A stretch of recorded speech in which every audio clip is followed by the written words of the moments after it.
如何把视频做出老电影的风格。结尾有音效分享，记得收藏。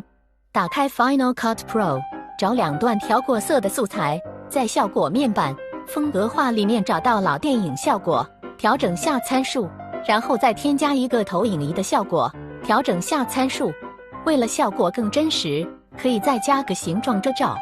哎呀妈呀，我太爱这2个效果了，加个 BGM， 看下成片。